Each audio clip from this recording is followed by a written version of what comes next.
ನಮಸ್ತೆ. ಇವತ್ತು ಮೊದಲ ಅಧ್ಯಾಯದ 26ನೇ ಶ್ಲೋಕ.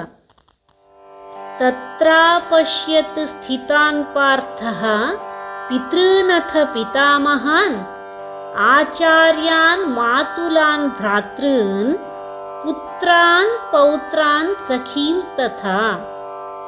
ಅರ್ಜುನನು ಅಲ್ಲಿ ನೆರೆದಿರುವಂತಹ ಚಿಕ್ಕಪ್ಪ ದೊಡ್ಡಪ್ಪಂದಿರು, ತಾತಂದಿರು, ಗುರುಗಳು, ಸೋದರ ಮಾವಂದಿರು, ಸೋದರರು, ಗೆಳೆಯರು, ಮಕ್ಕಳು ಹಾಗೂ ಮೊಮ್ಮಕ್ಕಳನ್ನು ನೋಡಿದನು ಅಂತ. ಈಗ ಶ್ಲೋಕ ಹೇಳುವ.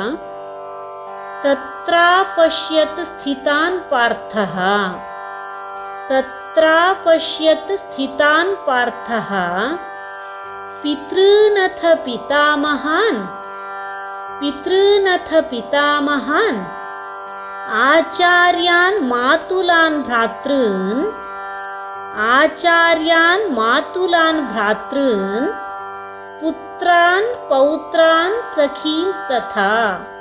ಪುತ್ರಾನ್ ಪೌತ್ರಾನ್ ಸಖೀಂಸ್ತಥಾ. ತತ್ರಾಪಶ್ಯತ್ ಸ್ಥಿತಾನ್ ಪಾರ್ಥಃ ಪಿತೃನಥ ಪಿತಾಮಹಾನ್. ತತ್ರಾಪಶ್ಯತ್ ಸ್ಥಿತಾನ್ ಪಾರ್ಥಃ ಪಿತೃನಥ ಪಿತಾಮಹಾನ್ ಆಚಾರ್ಯಾನ್ ಮಾತುಲಾನ್ ಭ್ರಾತೃನ್ ಪುತ್ರಾನ್ ಪೌತ್ರಾನ್ ಸಖೀಂಸ್ತಥಾ.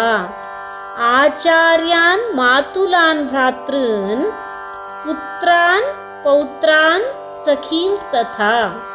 ಈಗ ಇಡೀ ಶ್ಲೋಕ ಹೇಳುವ. ತತ್ರಾಪಶ್ಯತ್ ಸ್ಥಿತಾನ್ ಪಾರ್ಥಃ ಪಿತೃನಥ ಪಿತಾಮಹಾನ್ ಆಚಾರ್ಯಾನ್ ಮಾತುಲಾನ್ ಭ್ರಾತೃನ್ ಪುತ್ರಾನ್ ಪೌತ್ರಾನ್ ಸಖೀಂಸ್ತಥಾ. ತತ್ರಾಪಶ್ಯತ್ ಸ್ಥಿತಾನ್ ಪಾರ್ಥಃ ಪಿತೃನಥ ಪಿತಾಮಹಾನ್ ಆಚಾರ್ಯಾನ್ ಮಾತುಲಾನ್ ಭ್ರಾತೃನ್ ಪುತ್ರಾನ್ ಪೌತ್ರಾನ್ ಸಖೀಂಸ್ತಥಾ. ಇನ್ನೊಮ್ಮೆ. ತತ್ರಾಪಶ್ಯತ್ ಸ್ಥಿತಾನ್ ಪಾರ್ಥಃ ಪಿತೃನಥ ಪಿತಾಮಹಾನ್ ಆಚಾರ್ಯಾನ್ ಮಾತುಲಾನ್ ಭ್ರಾತೃನ್ ಪುತ್ರಾನ್ ಪೌತ್ರಾನ್ ಸಖೀಂಸ್ತಥಾ. ಇವತ್ತಿಗೆ ಒಟ್ಟು 26 ಶ್ಲೋಕಗಳು ಆಯಿತು. ಮುಂದಿನ ಸರಿ ಇನ್ನೊಂದು ಶ್ಲೋಕದ ಒಟ್ಟಿಗೆ ಬರ್ತೇನೆ. ಧನ್ಯವಾದಗಳು.